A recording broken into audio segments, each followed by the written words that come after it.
Thank you, Wayne, for inviting me. I'm very happy to be here. It has been, for me, already 2 amazing days. I've heard so many new takes on old subjects and old takes on new subjects.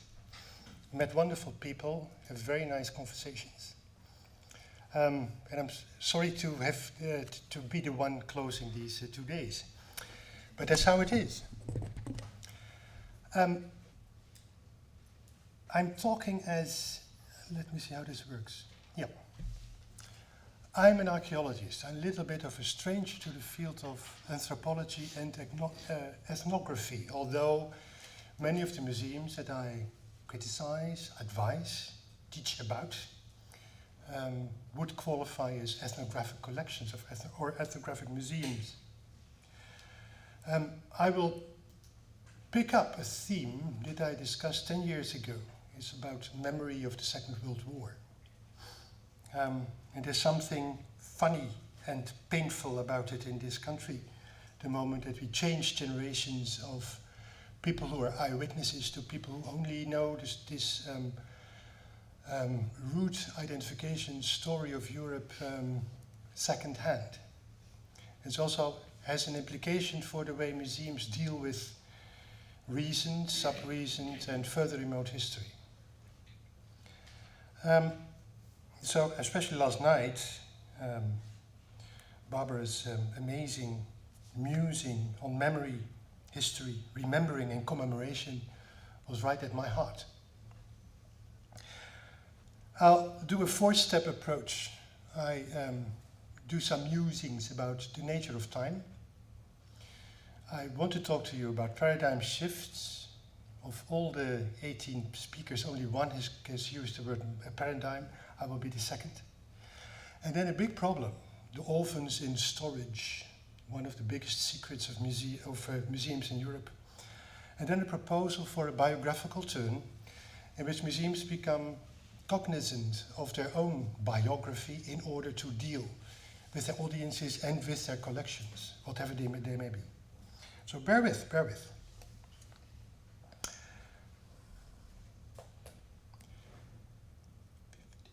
20 years ago, yes, you may laugh, I was waiting for I think the mayor of Leiden to open an exhibition in the museum I was working in then, the Rijksmuseum van Oudheden, National Museum of Antiquities. And I was waiting at the door together with a Roman soldier, a reenactor. I can't help it, it's what it is. A neighbor passing by on his bike stopped, and without being asked or provoked, he confided to me, not knowing who I was, "Do you know, mister, that it's all stolen goods in this museum?" I didn't know actually, but shortly after I found it quite interesting that someone took the trouble of, in his own street, in his own city, reminding me of the fact that he thought that the content of one of the big national museums in our country consists of stolen goods. My family, I used to take once a year around Christmas on a guided tour in that same museum every year. And my mother is now 86. 20 years ago, she was 66. Not so old, I say now. And after each guided tour, she asked me, without any hint of humor or sarcasm or irony, "Wow, that was very interesting, Riemer. Did you guys excavate all this?" She had no idea, really. And she's not a dumb woman. She reads a newspaper.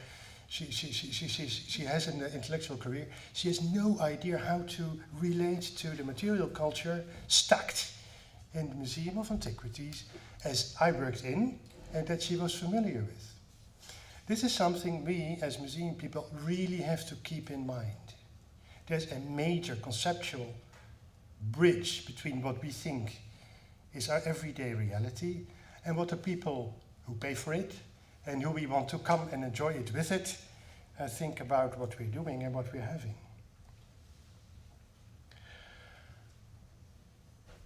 Two months ago, in the city of Utrecht, a new kind of museum opened, built around a Roman ship found there 10 years ago, completely restored for an extraordinary amount of money. You see it on the right upper hand side. The museum is part of a theme park. It's called Castellum, not very surprisingly. You see the size and the volume and the proportion of the thing on the right lower hand side. And what my point is, you see some of the utensils being found inside this Roman ship. And I'm a classical archaeologist, so I went there with like 40 colleagues last week. And I saw for the first time cast iron carpenter utensils. And all of my colleagues and myself were astonished by the fact sorry, that we were not able to tell any difference between what must be 2,000 years old and what could have been made in a shop yesterday and sold today in a carpenter shop. This is a kind of negation of the historical sensation that our national historian Huizinga was so proud to muse on. There was no historical sensation, there was a paradox. This we could have bought yesterday in a shop at the corner. The same mechanism holds for a museum that was inaugurated in remade in 1994 in the Belgian city of Tongeren, dedicated to the Romano-British, I would say, Romano-Gallic culture of that place. And they staged it as a theater, which I like very much. And what's more, they didn't dissimulate that there were very many things inside their collection that they had no idea what it was about. So this dodecaeder, a 12-part volume, they decided to make it into the symbol of the museum. The point is, they said, and I'm still impressed by it, the Neolithic, the prehistory, and Iron Age, especially Iron Age, is not an age, but it's a way of living. And this way of living and being just continues until today. Just walk out of the village, look around you, see how people deal with their environment, with their animals, with husbandry. So, what we went there with the whole National Museum of Antiquities in order to prepare for a major rehaul of our own museum in the late 90s. That's where I got the example from. So what they did in Tongeren was they exploded our linear view of history because they said it could also be this. And I'm still impressed by it because it's a total different way of dealing with history. In my field, in archaeology, this is anathema. You don't do this. You have very clear epochs, eras, phases, periods. There's no way they would intersect or they would accumulate. I'm a little bit artistic, trying to kind of make a focus in this real long durée of prehistory with like an apex, like around the beginning of the Roman period.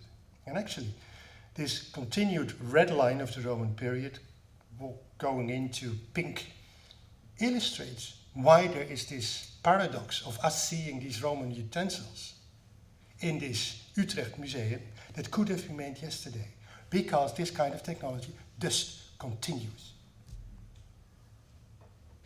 Talking about agency of objects. Good. These were the introductory musings about the nature of time in the kind of museums that I work in. Now let's talk about paradigm shifts.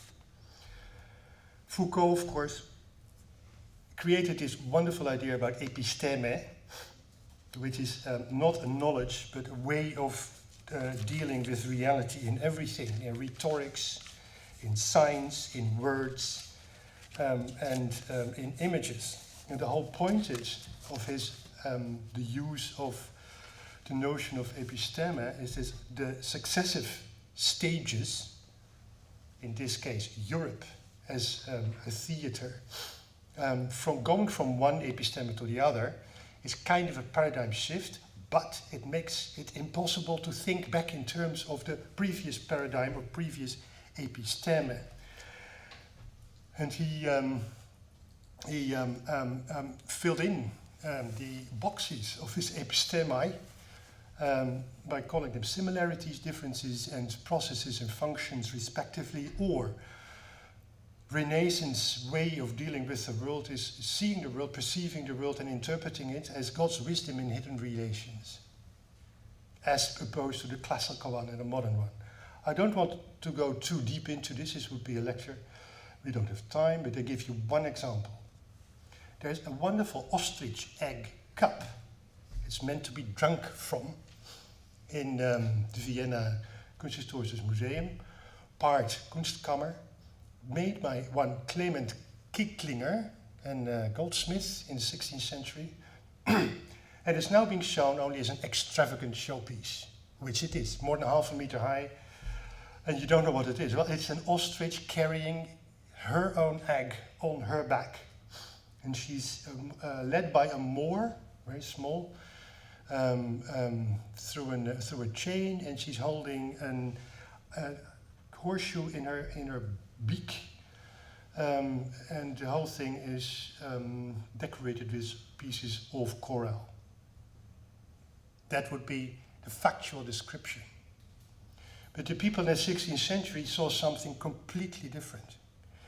They saw a symbol, of what we call a symbol, but they must have perceived as a presence, a fingerprint of God in nature, because an ostrich leaves her eggs, expects her times, know when the time is full, the fullness of time has come. So she is an emanation of the Virgin Mary.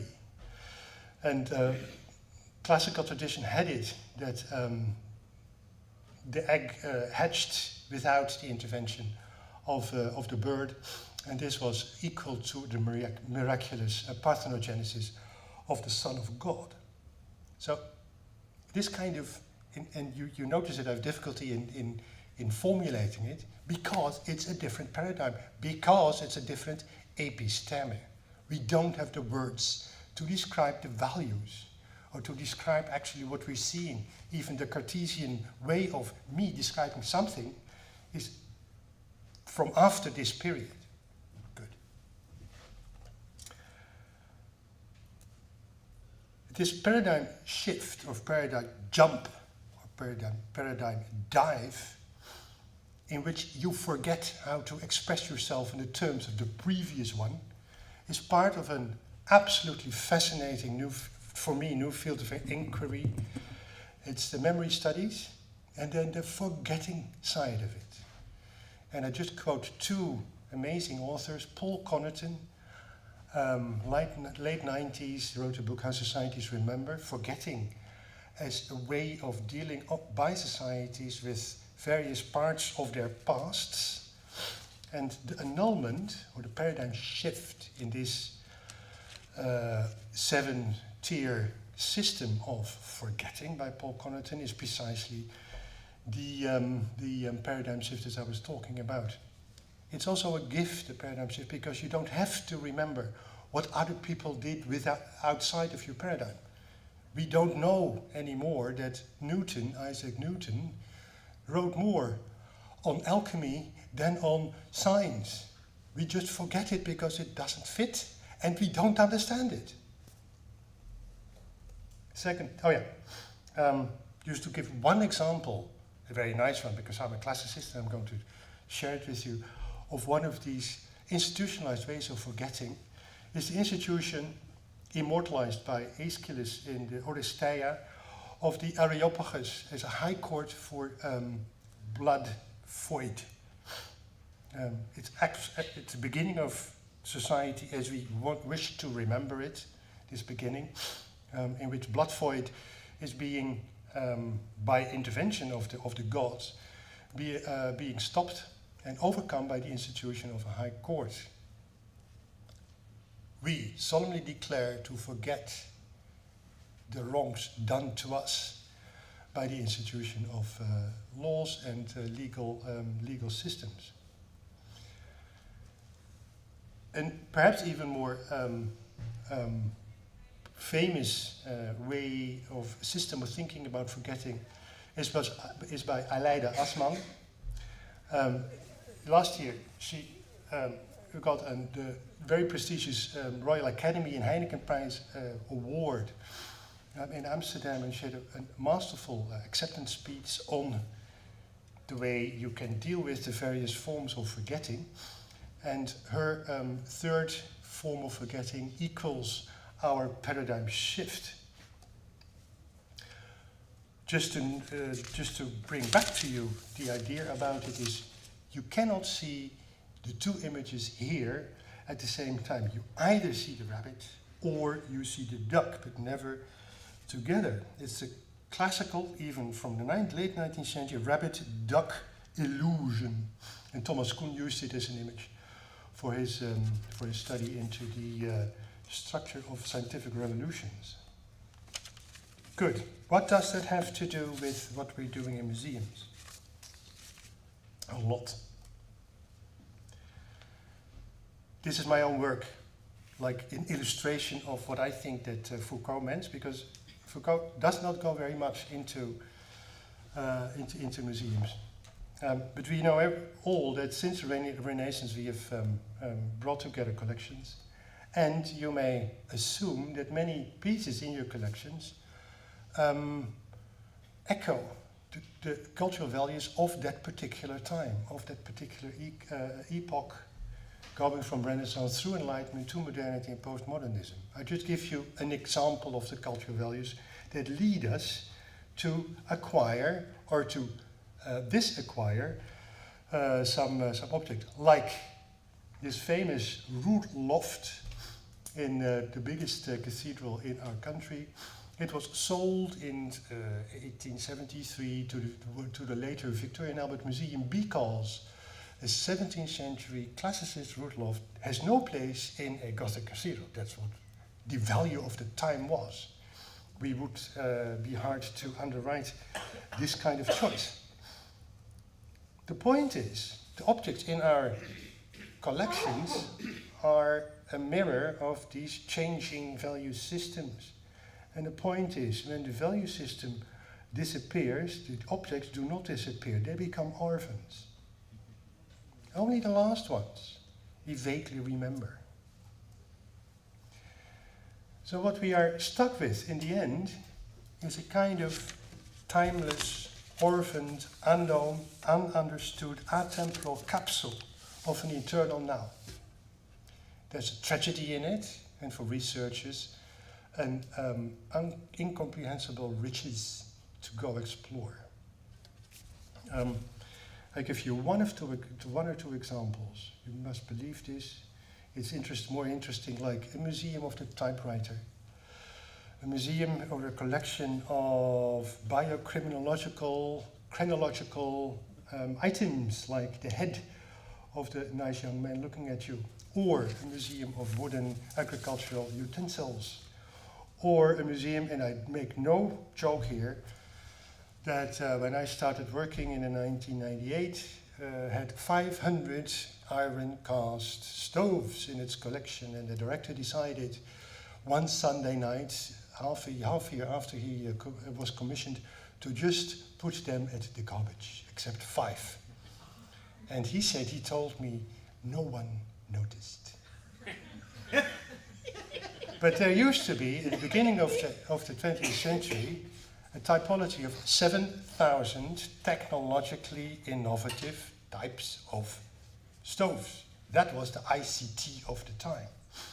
In the middle you see what used to be the wet dream of any Dutch cultural person, a picture of a cow.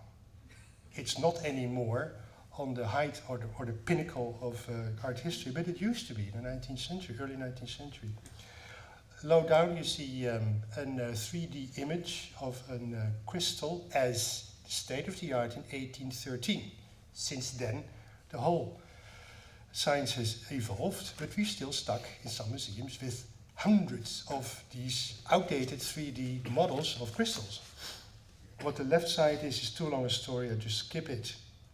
Even the gypsum or plaster collections in our museums do not come from museums, one or two exceptions, but they come from art academies because they were used to teach people how to draw properly. Actually, that's also the background to the architectural element in the Rijksmuseum, because it was for young architects to learn how to properly build an early Renaissance, late Gothic piece of architecture. The most amazing thing that you can find, and I'm going to go slightly out of my 1 or 2 minutes, because this is a real ethnographical issue.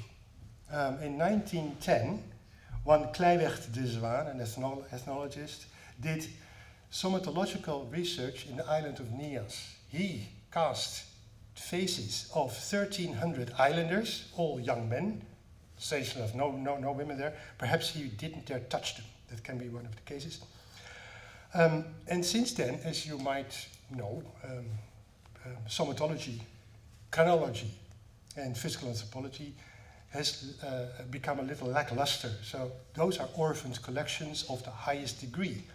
But the Rijksmuseum decided, by the refurbishment of its new building in 2013, to display 42 of these heads in a kind of artistic installation in the part of the 1900 to 1950 exhibition of the 20th century, without telling us why it's there, what is it, what use it is. And I need this to bring you to the core of my presentation, which is whenever a museum or a museum institution is confronted by this layered collection, layered in time, layered in values, it should make transparent at least 4 things. The physical facts, whatever facts are, height, width, measures, where it comes from, what date it is. Second, what was the original purpose of its production? We call that first context, primary context. Second, why did it enter ever into a museum collection? Which I call the intention of first museological use, the process of musealization. And then you can leave as many steps, or put as many steps in between, because the longer you wait, the more in between steps there will be. But in the end, there must be a legitimization of its actual context. Why is it now where you see it? And what moral, political, societal issues are there to address? If you don't do that, you are not doing justice to your own intelligence and that of your audience. This is what I teach our students. Very simple. And part of that is the conversation with the people who went before. We call it the predecessors, or the previous people, which is, by the way, the title of a very famous Dutch essay by Menno ter Braak. By engaging with the biography of your pieces, you go into dialogue, in a conversation with previous generations. If a museum wants to not hover above or outside time, it's good to be a platform to engage in that conversation. If it doesn't, then you have to explain something. Okay? What means that for biography? The former director of this wonderful institution, I know, I have to say this, Stefan Engelsman, is now the director of the Weltmuseum Wien, and he says, this enormous collection in Vienna, which has been closed for 20 years, I'm going to revive in order to make this conversation visible again. I'm going to present the pieces as messages, as symbols, as the materialization, as the embodiments of the relations Vienna had over 500 years with the rest of the world. So it's to be a biographical institution. And I give you one example. These funny 2, sadly coming from the Benin area, dancers, I think they are, were bought by one Georg Haas in the late 19th century, offered to the emperor, who gave him a a title.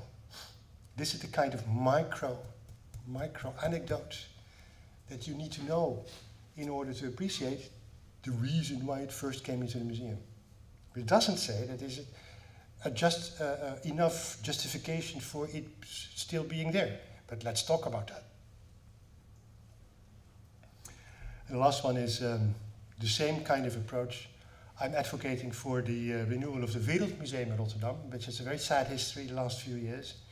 But one of the things you can do with that collection is put it into this biographical perspective. Just tell the stories of very rich entrepreneurs, scientists, who were equals of the rulers of like Yogyakarta, and who got in this exchange a kind of present and brought it back to Rotterdam.